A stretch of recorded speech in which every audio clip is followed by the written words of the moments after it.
ketika punya janggut seperti kita tahu semua negara barat kan tidak mau pakai janggut. Biasanya dia dicukur klimis, janggut tidak ada, eh, kumis juga tidak ada.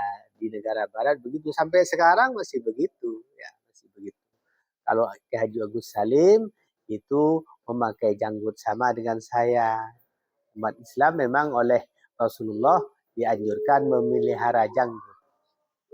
Nah, beliau ketika naik ke atas panggung, bagi orang barat, ini orang kecil, negara baru, tidak maju, dia naik, orangnya juga kurus, berjanggut. Maka setengah menyinggung, orang-orang itu yang ada di bawah, tokoh-tokoh dari negara lain, membunyikan suara seperti kambing.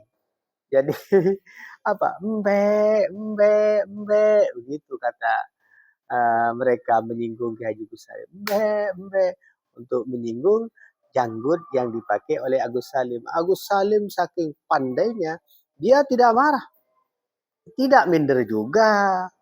Minder karena dia merasa tidak sama dengan negara orang lain, tidak. Dia juga tidak marah.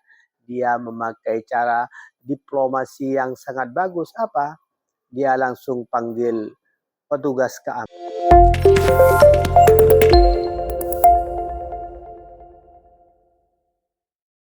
Assalamualaikum warahmatullahi ta'ala wabarakatuh. Alhamdulillah ala ni'amillah. Wassalatu wassalamu ala rasulillah Muhammad ibn Abdillah wa ala alihi wa ashabihi wa mawala amma ba'du. Salam pesantren inovatif, salam santri hebat. Baik, para santri putri, santri putra, mahasiswa, mahasiswi, ibu-ibu, bapak-bapak, siapapun saja yang kembali bisa bergabung dengan kita di channel ini, yaitu episode selanjutnya, saya lupa urutannya, episode selanjutnya tentang better life, kehidupan yang lebih baik, better life. Karena tidak ada orang yang ingin hidupnya menurun, lebih buruk, lebih buruk. Jangankan menurun, sama saja orang tidak mau. Semua orang pasti ingin hidup yang lebih baik, lebih baik, lebih baik, meningkat, better, lebih baik, meningkat. Nama lainnya apa? Progresif, semakin meningkat. Yang akan kita bahas kali ini adalah suatu senjata ampuh, suatu senjata hebat yang diberikan Allah kepada semua umat manusia. Sudah tahu kan apa senjata ampuh itu? Sudah saya sebutkan di judul ya. Di judul, oh tidak ada ya. Senjata ampuh yang diberikan Allah itu adalah mulut. Mulut ini, ya, mulut. Bahasa Indonesianya mulut. Bahasa Arabnya lisan. Bahasa Inggrisnya mouth. Mulut ini tadi sudah saya bahas bahwa ini senjata ampuh. Sebagaimana senjata tentu sangat berguna. Bisa berguna, namanya senjata ya bisa merugikan. Seperti apa? Pisau. Kalau pisau itu berguna untuk mempertahankan diri kita, bisa juga dipakai orang untuk menyerang atau melukai kita. Sama dengan mulut. Mulut ini bisa digunakan untuk hal berguna, tapi bisa digunakan untuk hal yang merugikan diri sendiri. Dan juga tentunya orang lain. Yang berguna banyak, setingkat bukan hanya lokal, setingkat nasional ya. Tahu siapa Presiden Indonesia pertama?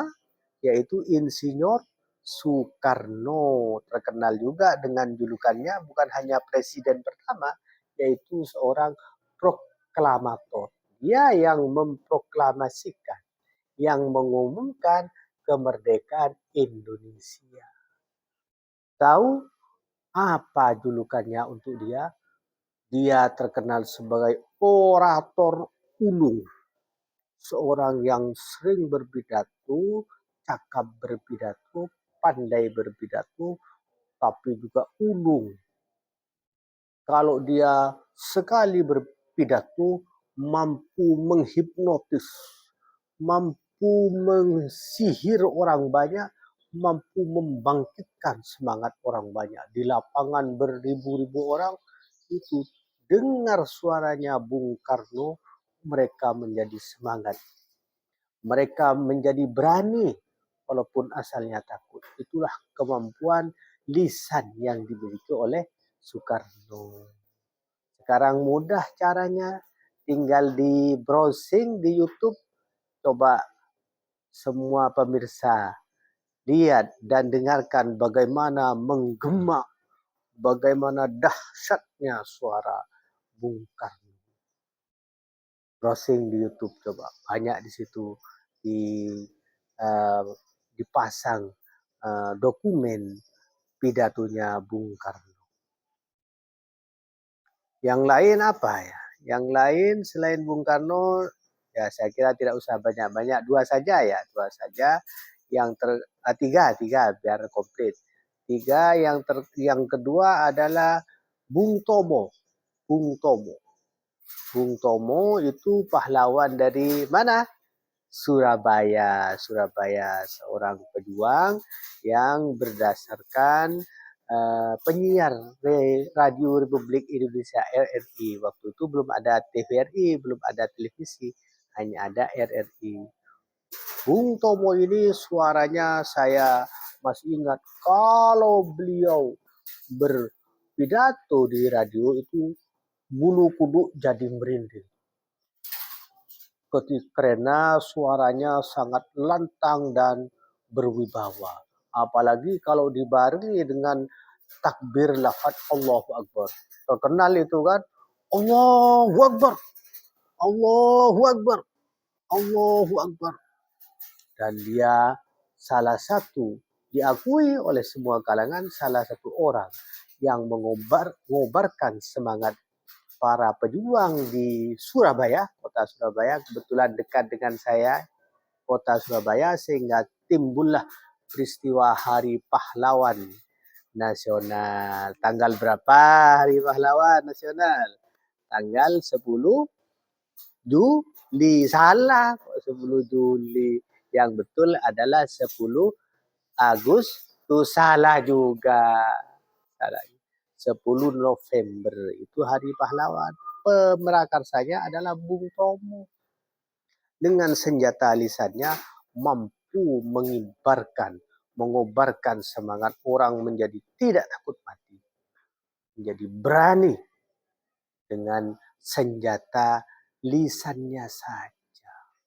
Bahkan dalam sejarah tercatat jenderal terkenal dari Inggris ya, yang dia melanglang buana tak terkalahkan di mana-mana. Inggris kan banyak menjajah negara lain waktu itu, di Afrika, di Asia, di Korea. Ketika di Surabaya, Jenderal A.S. Malabi ini tewas karena semangat dari arek-arek Surabaya yang dikobarkan dengan senjata lisan dari Bung Tomo. Itu begitu dahsyatnya namanya lisan ini, para pemirsa sekalian. Yang tiga ya, janji saya tiga. Tiga yaitu pahlawan nasional juga. Dia tidak berapi-api, suaranya tidak lantang, tapi suaranya kuat, diplomasi hebat yang mampu mengalahkan diplomasi yang datang dari musuh-musuh negara Belanda, yaitu Kiai Haji Agus Salim. Orangnya kecil, kurus, pendek, tapi dia memiliki senjata yang ampuh. Apa itu? Yaitu lisan. Lisan Agus Salim sangat ampuh sehingga mampu mengalahkan utusan dari negara-negara lain dari musuh di meja diplomasi. Dan kita tahu perjuangan di meja diplomasi ini tidak kalah pentingnya dengan perjuangan di medan perang. Saya masih ingat cerita tentang Agus Salim ketika dengan PD dan beraninya dia tampil di forum internasional PBB. Tentu banyak kepala negara yang lain, kepala negara terhormat dari negara-negara lain atau utusan-utusan terhormat dari negara lain. Ki Haji Agus Salim tampil di podium di majelis PBB itu dengan menyalakan rokok asli Indonesia, rokok kretek ya. Kalau asli Indonesia rokok kretek yang digulung dengan daun jagung. Daun jagung. Kalau di negara barat kan tidak mengenal rempah-rempah, tidak punya cengkeh. Jadi rokoknya rokok putih, tidak ada kreteknya. Jadi tembakau saja. Kalau Indonesia punya cengkeh sehingga rokoknya dicampur cengkeh yang dipakai oleh Agus Salim dalam forum PBB. Jadi sebelum pidato beliau menyalakan rokok. Ketika rokok sudah dinyalakan, maka kita tahu kan di foto dia tampil naik ke atas podium. Kita tahu kan di foto-foto bagaimana profil dan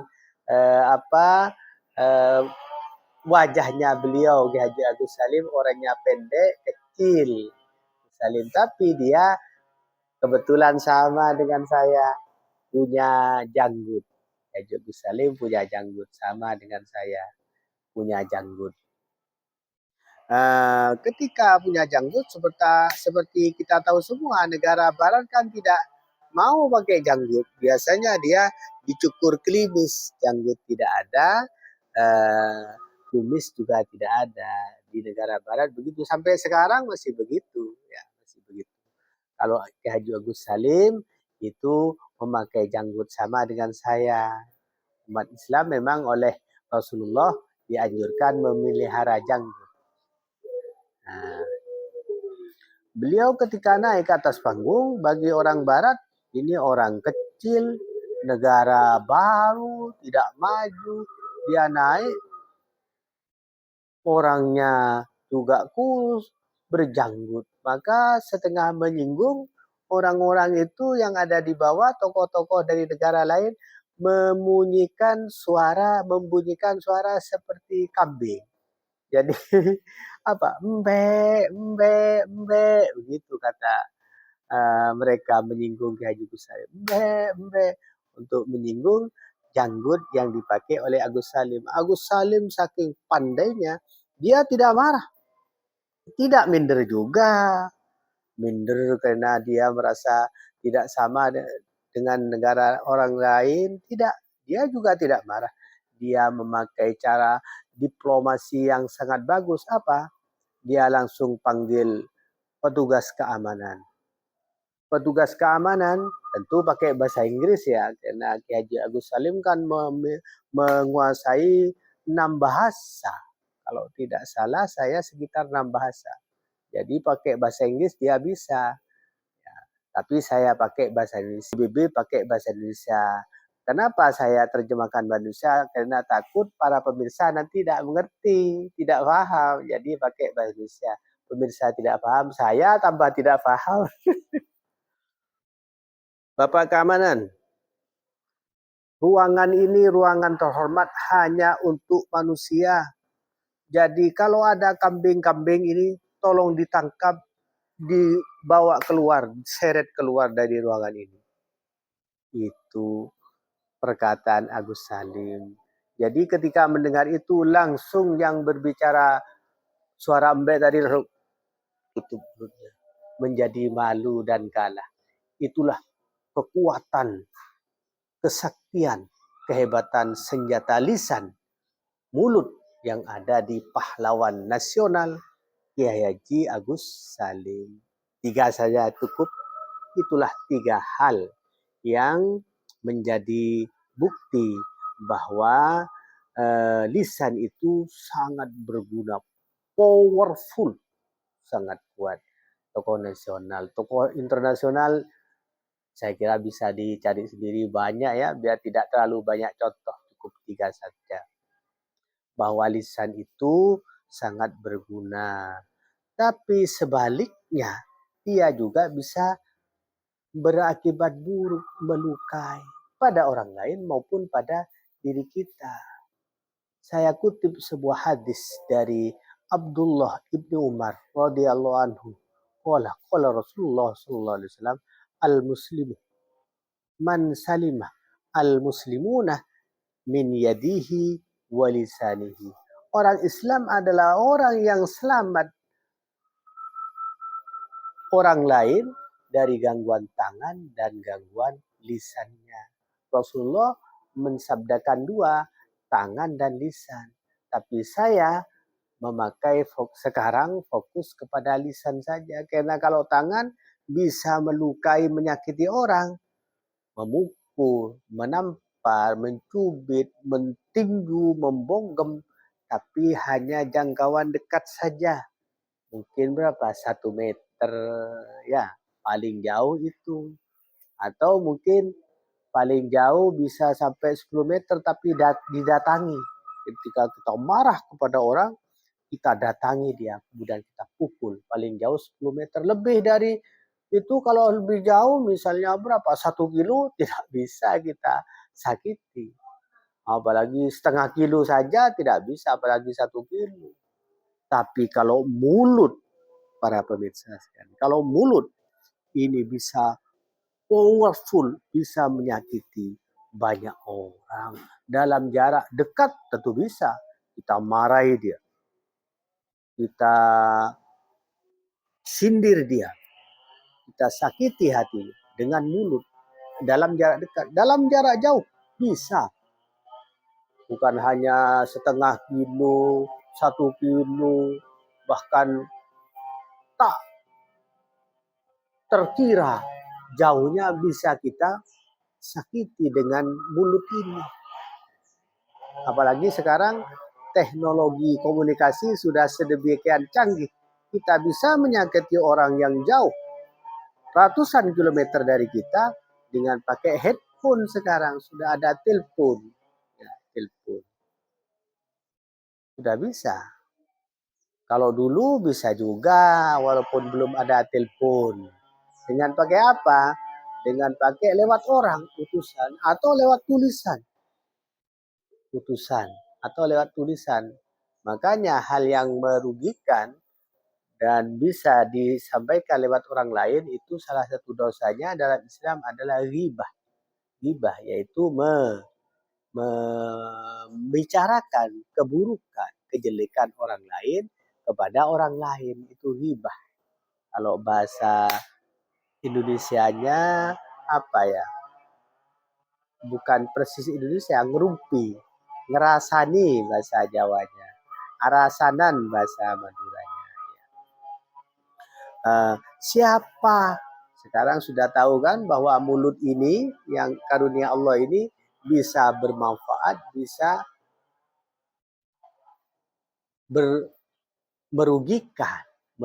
Siapa yang bisa disakiti oleh mulut ini? Yang pertama, walaupun tadi kita bahas bahwa mulut bisa melukai siapa saja, dekat maupun jauh. Sekarang yang paling mudah, paling gampang adalah menyakiti orang yang dekat dengan kita. Siapa yang paling dekat? Ya, kalau bapak yang paling dekat ya istri.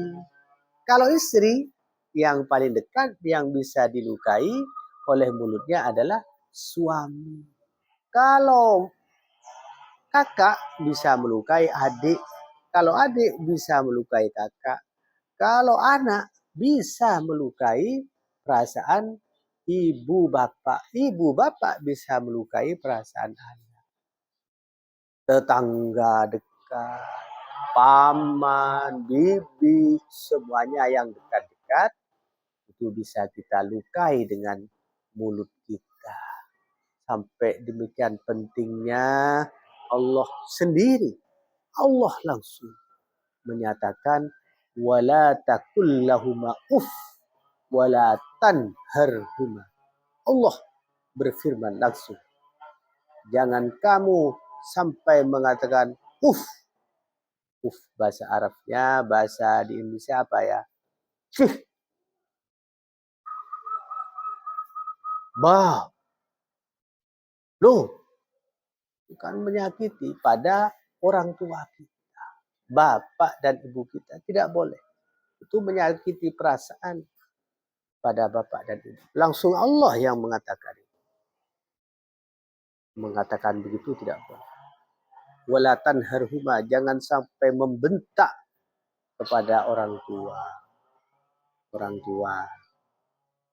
Tentu bisa dikiaskan, disamakan hal-hal yang lebih yang sama-sama dekat. Selain orang tua apa? Nenek, kakek, paman, bibi, om, tante. Tidak boleh kita sakiti dengan mulut. Kita berkata yang sopan. Kalau suami pada istri. Kalau istri pada suami. Kan lucu. Seorang suami yang berkata kasar kepada istrinya. Ya. Misalnya apa? Dek, masa kamu masak cuma ini saja? Belanjanya sudah saya kasih banyak, masak-masaknya cuma ikan asin. Gak mau saya makan. Kan menyakiti istri. Tapi herannya suami begitu ketika datang tamu apa sales ya sales. Sales datang dia berkata kasar pada istrinya tadi. Ketika datang sales langsung berubah sopan. Apalagi bapak-bapak kalau salesnya adalah cewek cantik. Oh iya Mbak. Jualan apa? Ayo ayo saya mau lihat. Berubah. Bapak tadi langsung berubah sopan. Padahal pada istrinya tadi kasar menyakitkan. Biar simbang dibalik sekarang. Seorang istri. Ya, seorang istri. Berkata kasar kepada suaminya. Nyelekit bahasa Jawanya. Menyakitkan kepada suaminya. Dia berkata, Pak, belanja cuma 50.000, zaman sekarang dapat apa? Cabai mahal, bawang mahal, ikan mahal. Uang 50.000 kok minta enak. 50.000 ya cukup ini, untung ada ikannya. Kalau tidak mau makan masakan saya sudah. Mana, tidak usah dimakan. Nah, itu kan perkataan kasar seorang istri kepada suami. Masalah sepele, masalah menu makanan saja. Tapi coba yang aneh ketika datang apa tadi tamu ke rumah yang ditempati suami istri tadi, tamunya bisa saja tukang catat token listrik, nomor kilometer listrik, istri yang marah kasar pada suaminya tadi langsung berubah. Oh, ya mau catat kilometer listrik. Ayo ini ada sudah disiapkan. Ayo silahkan. Aduh kok wangi ini dari mana bapaknya? Nah itu kan langsung berubah. Masya Allah. Itulah kekeliruan pengetrapan.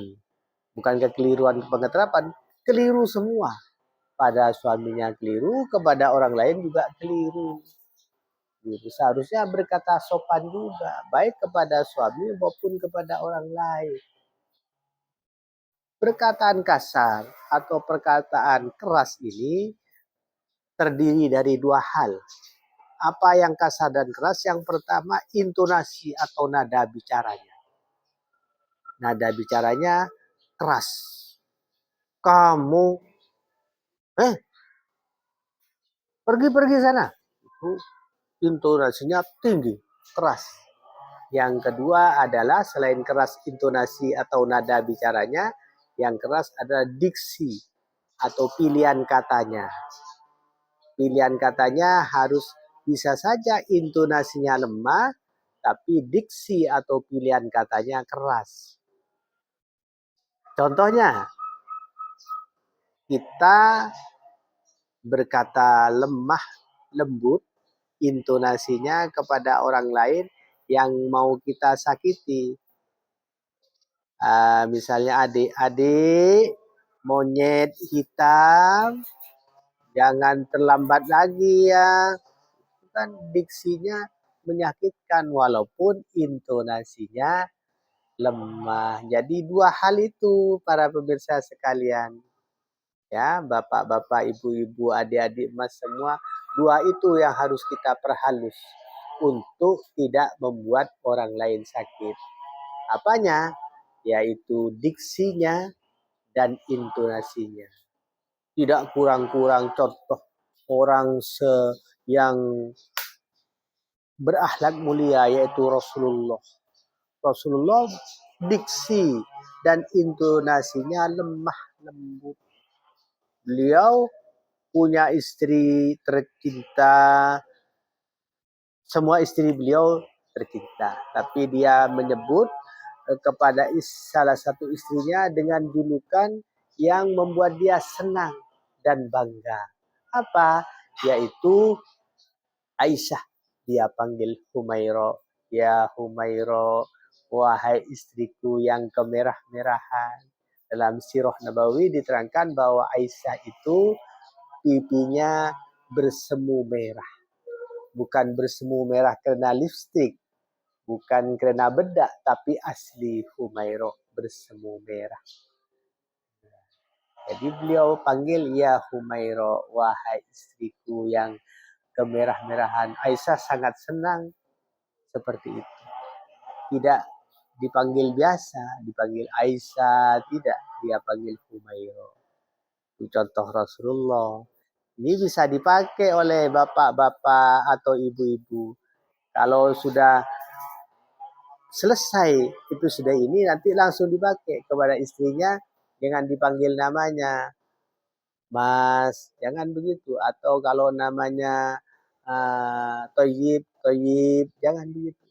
Panggil dengan pilih diksi kosakata yang membuat dia senang. Apa? Wahai tampan, halo Mas Gagah, begitu. Suaminya langsung kaget senang. Atau suami pada istrinya, halo adik manis. Nah, istrinya langsung mengambil kaca. Apa betul saya manis?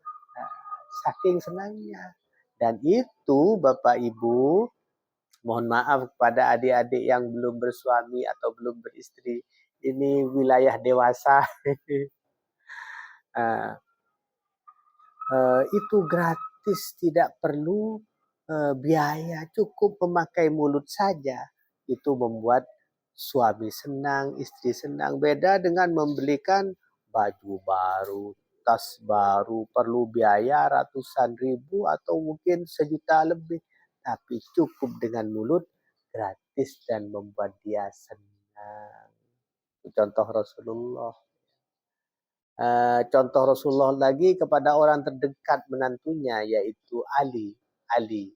Ali ketika bertengkar dengan istrinya yaitu Fatimah, dia itu tidur di masjid. Kita tahu masjid zaman dahulu belum ada keramik lantai ya, debu biasa, pasir. Maka Ali tidur di lantai masjid yang berdebu, dipanggil Abad Turab, bapak debu. Ali mengungkapkan setelah itu, itulah julukan yang paling saya cintai, kata Ali. Jadi berkata manis bukan hanya suami kepada istri atau istri kepada suami, kepada semua yang dekat-dekat. Bukan hanya dekat, yang jauh, semua orang yang berkaitan dengan kita. Kepada menantu, menantu kepada mertua, guru kepada murid, murid kepada guru, tetangga kanan kiri, ya kita ucapkan kata yang lemah lembut, bukan yang keras, yang menyakitkan, yang nyelekit, kata orang Jawa. Kebetulan di yang saya tahu di Madura dan di Jawa ini ada tingkatan bahasa-bahasa. Ada 3 tingkatan, terendah, menengah, dan paling tinggi. Kalau Madura terendah itu nama apa? Hijaiyah, paling rendah. Yang menengah itu besah, besah, besah. Yang paling tinggi adalah lupa saya. Pokoknya yang pasti 3 tingkatan dalam bahasa Madura. Tingkatan yang paling tinggi istilahnya saya lupa. Yang paling tinggi. Kalau bahasa Jawa sama dengan Madura, karena memang bertetangga dan dekat. Paling bawah saya ingat bahasa paling bawah namanya nguku. Nguku paling bawah, paling rendah. Yang penengah adalah kromo, kromo yang menengah. Yang paling tinggi adalah kromo inggil, kromo inggil.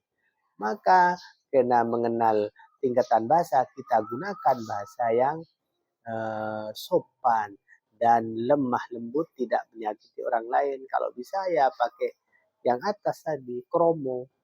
Atau kalau perlu pakai kromo inggil. Jadi kalau kepada bapak bukan kon bahasa Jawanya, bukan aben bahasa Madura, tapi bahasa Jawanya panjenengan, panjenengan. Kalau bahasa Maduranya yang halus ajunan, panjenengan. Itu halus dan tidak menyakitkan pada orang lain. Kalau daerah yang lain tingkat bahasanya saya tidak tahu. Setahu saya hanya ada di bahasa Jawa dan bahasa Madura. Bahasa Indonesia tidak mengenal tingkatan. Bahasa Inggris tidak juga mengenal tingkatan yang 3 tadi. Bahasa Arab juga tidak mengenal 3 tingkatan. Yang lain saya tidak tahu. Maka gunakanlah bahasa yang sopan tadi kepada siapa saja. Kepada siapa saja. Bahkan kepada orang yang lebih rendah dari kita. Kita kepada adik lebih rendah. Atau orang yang lebih rendah usianya. Ataupun pangkatnya. Ataupun tingkatan sosialnya. Ya kita gunakan kata yang halus. Kepada penjual sales yang datang ke rumah kita. Kita gunakan. Kita pilih pilihan kata yang tidak menyakitkan, atau kepada pengemis minta-minta yang datang kepada kita, kita gunakan perkataan yang halus. Orang yang lebih rendah dari kita, kalau kita tidak mau beri, bilang saja, mohon maaf Bu ya, belum bisa ngasih, insya Allah besok atau lain kali. Kan sopan. Sudah tidak ngasih, kita keluarkan kata kasar. Kau no, dah ada. Minta saja, kerja sana. Sudah kita usir, kita tidak beri, kemudian kita sakiti, tidak boleh. Pada orang yang lebih rendah. Apalagi orang yang setingkat, apalagi yang lebih tinggi. Baik usia maupun tingkatannya. Begitu para pemirsa sekalian, bapak-bapak, ibu-ibu, jangan hanya teori. Saya ingin setelah selesai episode ini langsung dirubah memakai bahasa yang halus. Langsung berubah. Jangan kalau tadi biasa memakai kata kasar atau tidak halus, sekarang berubah. Jangan melempar kesalahan pada orang lain. Bagaimana saya bisa halus? Dia yang kasar. Kata dia, gimana saya mau halus? Dia dulu yang kasar. Jangan. Jangan perhatikan siapa saja, yang penting diri kita mulai sekarang. Saya bertekad akan memakai kata yang halus kepada siapa saja. Baik orang tadi halus kepada kita maupun dia kasar kepada kita. Tetap kita pakai kata-kata yang halus. Lemes, tidak menyinggung perasaan orang. Walaupun dia kasar, kita pakai bahasa yang halus. Insya Allah lambat laun nanti akan berubah. Suami yang selalu diomeli, dicereweti oleh istrinya, jangan melempar kesalahan pada istri. Mulai dari suami tadi. Kita bagian suami, kita perlakukan kata-kata yang halus pada suami, pada istri, walaupun istrinya cerewet, berkata-kata kasar, kita tetap, sayangku, alangkah cantiknya kamu hari ini. Suami istrinya aja, jangan gitu, sudah tua.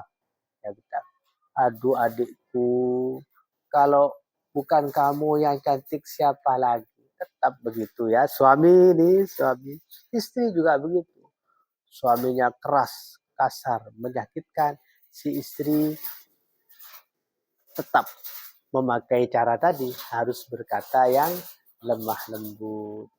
Suaminya marah, cerewet, mengumpat, mengemeli, istrinya langsung tetap memakai kata yang halus, pegang tangan suaminya, suamiku, kalau kamu keras begitu, siapa lagi yang saya ikuti di dunia ini? Hanya kamu sayang. Aduh, apa ada suami yang kuat mendengar kata-kata istri seperti itu? Tidak kuat, pasti luluh, pasti runtuh. Bahkan kalau suami yang hebat, bisa saja dia langsung memeluk istrinya, menciumnya, dan keluar air mata penyesalan. Begitu pemirsa sekalian, untuk adik-adik ini ya, yang belum punya suami atau istri, kemana berubahnya? Ya berubah kata-kata yang bagus dan sopan kepada teman, kepada kolega, teman sekelas, teman di kantor, teman di jalan, kita perlakukan kata yang sopan, yang halus. Saya tidak setuju, menurut saya salah. Beberapa ada satu stasiun televisi asli Surabaya yang mengatakan bahwa aslinya salam Surabaya itu adalah cuk katanya. Menurut saya salah. Itu bukan salam asli Surabaya, karena itu salam yang mengumpat dan menjelekkan. Terkesan akrab tapi itu kasar, bukan cuk. Bukan. Itu salah. Jadi jangan biasakan berkata yang kasar kepada teman. Teman di warung, teman di kelas, teman di kampung. Jangan kasar. Kalau memanggil, panggil dengan kata yang lembut dan halus, yang sopan. Begitu saya kira semua pemirsa, adik-adik sudah ya, mbak, kakak, paman-paman, ibu-ibu, bapak-bapak, mulai setelah selesai episode ini harus berubah menjadi memakai kata-kata yang sopan. Mulutmu, peribahasa mulutmu harimaumu, kata peribahasa. Jadi dengan mulut ini bisa mencakar, bisa menggigit orang lain dengan mulut saja. Jadi gunakan perkataan yang halus dan sopan. Kalau di hadis Nabi, man kana yu'minu billahi falyakul khairan aw liyasmut. Yang beriman pada Allah dan hari akhir, berkata yang baik. Atau kalau tidak bisa, diam saja. Lebih baik diam.